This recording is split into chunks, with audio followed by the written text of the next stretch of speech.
Right now, Joe Adler joins me, the producing artistic director of GableStage. How are you, Joe? Very well, Paul. Good to be with you. It's always great to talk to you, and it's that time of year again when we get to talk to you about what's coming up for your season at GableStage. So let's get right to it. Let's get to the program for 2010-2011. What's coming up? Well, I think, again, we have a truly exciting slate of plays. All 6 of them are plays I'm so eager to present. One of them, the first, is by the playwright Martin McDonough, and we've had great success with his plays. We've won Best Carbonell Awards for The Pillowman and Lieutenant of Inishmore, the 2 plays of his we did prior to this. And this is his play, A Behanding in Spokane, which played on Broadway this year, and is his first play set in the United States.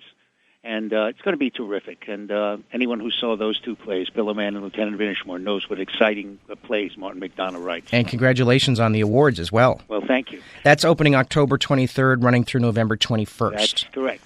And what else do you have? Well, then next we have something very special, opening on December 20th and running through January 30th, A Round-Heeled Woman by Jane Prowse, adapted from the best-selling book by Jane Juska. Starring no less than Sharon Gless, the terrific multiple Emmy Award and Golden Globe winner for Burn Notice, Queer as Folk, Cagney and Lacey. Of course. Terrific actress. She's playing the lead in this, and this is a really fascinating true story about a retired school teacher who hasn't had sex in over 30 years, and she sets out to remedy the situation. She takes an ad in the Personals in the New York Review of Books, and the play then chronicles her experiences with the men that she meets. So this is a really interesting play, and again, to have Sharon Gless on our stage is going to be a real pleasure. I'd say so. That's going to be a sellout, I'm sure. I sure think so. Because she's a resident of Miami Beach, is she that right?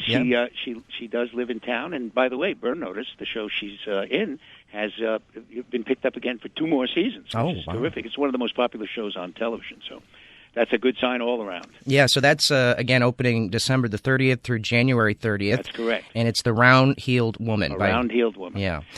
Then we do a play by Tracy Letts. Now, Tracy Letts is a playwright we've done several times, too, very successfully. We did Killer Joe and we did Bug. And now we're doing his play Superior Donuts, which is his most recent play that was in New York. The year prior to that, he wrote August Osage County, and that's being done by the Actors Playhouse sometime after Superior Donuts opens. So during that time, I guess it'll be Tracy Letts month in town, because we open February 26th and run through March 27th. This is a play I really loved. It's a comedy drama. It takes place in a donut shop in Chicago.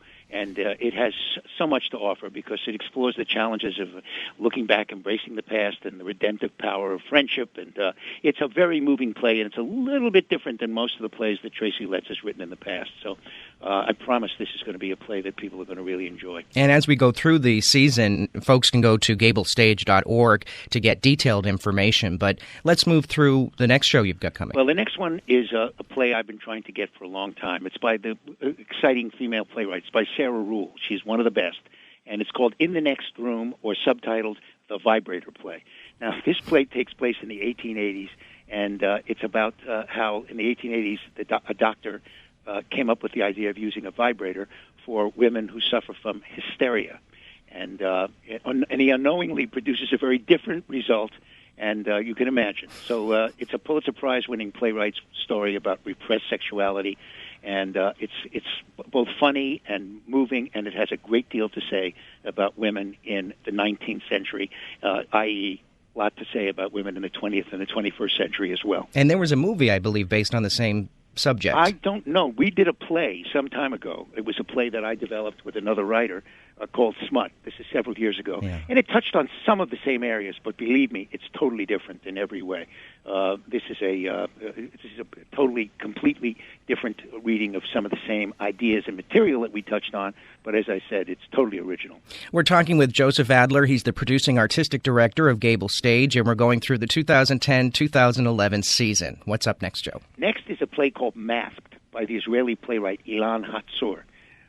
It's a very, very controversial play about 3 Palestinian brothers, and it takes place on the West Bank, and it deals with the Israeli-Arab struggle as its backdrop, and the tragedy of a family torn between, so many things that are going on the West Bank at the time.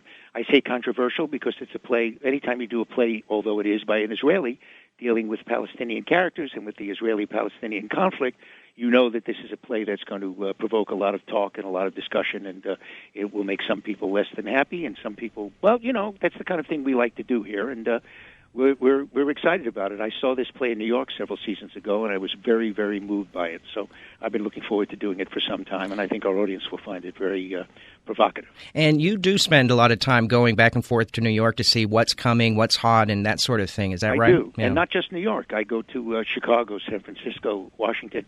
Wherever I go in this country, I try to go see what's happening in regional theaters. I think I try to go to all the theaters all over the 3 counties in South Florida as often as I can. I love theater, not just the theater I do. I love seeing other people's theater as well. I do When I get too. too busy to see other plays, then I'm not going to be a very happy person. So, I think it's imperative. By the way, when I do that, it makes me come back with a renewed appreciation for the audience we've been able to build here at GableStage and the support we've been able to get. It's quite remarkable to me. You hear all kinds of stories about South Florida audiences, and I'm here to tell you we have the best audience anywhere in the country right here at GableStage. I have to agree with you. And with the 3 counties, we certainly do have a lot going on, which is nice for a region. So that was Masked, and that is running July 2nd through July 31st, 2011. Yes. And that brings us to, I guess, the final Yes, we production. close out the season, and I have been struggling for a couple of years to get this play. It is going to run from August 27th to September 25th. It's called The Brothers' Size. It's by Terrell Alvin McCraney, who's the winner of the New York Times 2009 Outstanding Playwright Award. This is exceptional because Terrell grew up right here in South Florida, in Miami, and went to New World High School of the Arts. When he graduated from New World, he went on to a very illustrious career in college. He went to Yale Drama School. Very nice. And is the most celebrated young playwright in the country. I say in the country. He's also been in London. His plays have been produced successfully in London. He divides his time between London, Chicago, where he is actually a member of Steppenwolf, one of the great theater companies in the country. His plays have been done at the Public Theater in New York, one of the great theaters in New York City. Mm-hmm. He's been done at the McCarter, another outstanding regional theater. So this is a playwright who has incredible credentials, and he comes from South Florida, and he has never before been produced here in South Florida. We're fortunate to be the first theater to present his work here, and here's what's really exciting.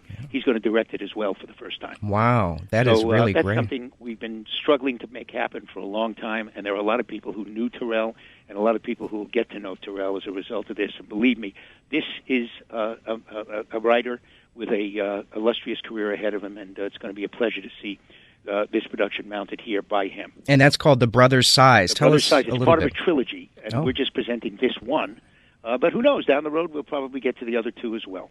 And tell us a little bit about the Brothers' Size. Well, this is an exceptional play that's set in the Louisiana bayous and explores the struggles of 2 brothers, and it's a difficult play to describe, but I promise you this: this is a playwright who's come up with a language that is distinct and very much his own. This is an original in every way. The New York Times actually said, "Listen closely, and you might hear that thrilling sound that is one of the main reasons we go to the theater. That beautiful music of a new voice." Powerful. That's the New York Times. Powerful. When they gave him this award. So this is a truly, truly original play, and a man who's going to go very far. He already has. Yeah. He's arrived already. We're just happy to have him back in South Florida, where he came from. As always, Joseph Adler, the producing artistic director of GableStage, you've got quite a season. You've had quite a season. What season are we going into? What number? This is the 13th season, and that's going to be a lucky number for us. Okay. 13th season. I must say, by the way, we're privileged to be in Miami-Dade County, which I think has the most exceptional support of the arts of any county in the country, the best division of cultural affairs, the best programming for students. We play to 40,000 Miami-Dade County public school students every year. We're about to start a tour of Romeo and Juliet. We'll be doing it 40 performances. Oh, that's excellent. We're very fortunate to be in this county. These are difficult times, but somehow the people in Miami-Dade, the commission, the mayor, the Department of Cultural Affairs, all of the supporters that we have, the foundations, and people rise to the occasion. So we're going to be fine. Excellent. And you're still at the Biltmore. We are very fortunate to still be at the Biltmore. Yeah, it's a beautiful facility. It's a historic landmark. It's a beautiful facility. People can come and have dinner before or after the play, and we're grateful to be here. Very intimate setting. Well, Joe Adler, we want to thank you so much for taking the time to stop by and chat with us. We know you're busy, and we appreciate your time. Yeah, we appreciate all that WLRN does for us and for all the arts groups in South Florida. Great. Thanks, Joe. Thank you. For more information about GableStage, head over to the website, GableStage.com. paulleary.org. And join me every week for my online show at the theater at paulleary.org. For South Florida Arts Beat, I'm Paul Leary.